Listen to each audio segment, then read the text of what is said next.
Hi everyone, how are you? Welcome to my YouTube channel.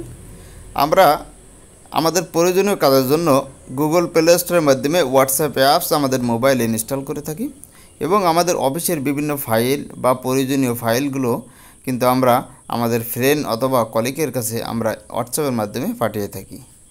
ইদানিং কিছু লোক প্রশ্ন করছে যে হোয়াটসঅ্যাপের মাধ্যমে যখন আমরা কোনো ফাইল পাঠাতে চাচ্ছি তখন ফাইল অ্যান্ড মিডিয়া অ্যাক্সেস চাচ্ছে।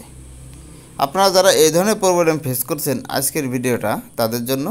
আশা করি ভিডিওটি দেখার পরে আপনাদের যাদের এই ধরনের প্রবলেম আছে সলভ হয়ে যাবে। খুব ইজি একটি সেটিং এই প্রবলেম সলভ করার জন্য। আপনার ভিডিওটি দেখার পরে একেবারেই এই যে প্রবলেম আছে প্রবলেম থেকে উদ্ধার পাবেন। তাহলে কিভাবে এই সেটিংসটি করবেন তাহলে চলুন ভিডিওটি দেখে আসা যাক। এর জন্য যে কাজটা করতে হবে, ফার্স্ট আপনার মোবাইলের যে ডিসপ্লেতে দেখবেন যে সেটিং আইকন আছে, এই ধরনের একটি সেটিং আইকন, এখানে আপনি ক্লিক করে দেবেন। এখানে ক্লিক করার পরে এরকম ইন্টারফেস আসবে। এখান থেকে আপনি সার্চ যে অপশনটা আছে এই সার্চ অপশনে ক্লিক করবেন। সার্চ অপশনে ক্লিক করার পরে টাইপ করবেন ম্যানেজ অ্যাপস।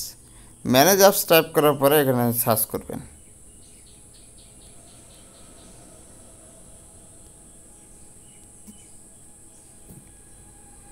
সার্চ করার পরে উপরের দিকে দেখবেন যে ম্যানেজ অ্যাপস অপশন চলে আসবে, এখানে ক্লিক করে দেবেন।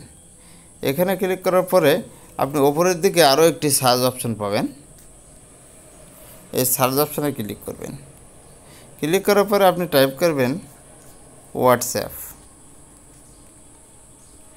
দুইটা অক্ষর টাইপ করার সঙ্গে সঙ্গে হোয়াটসঅ্যাপ লোগো চলে আসবে, এখানে ক্লিক করে দেবেন। এখানে ক্লিক করার পরে আপনি দেখতে পাবেন অ্যাপস পারমিশন একটি অপশান আছে, এখানে ক্লিক করবেন। এখানে ক্লিক করার পরে এই যে ফাইল অ্যান্ড মিডিয়া যদি আপনার এখানে নট অ্যালাউ থাকে আপনি এটি অ্যালাউ করে দেবেন। দেন এখন থেকে আপনার ফাইল বা যে কোনো ডকুমেন্টস কিন্তু আপনি খুব সহজে আদান প্রদান করতে পারবেন। Thank you all. আল্লাহ হাফেজ।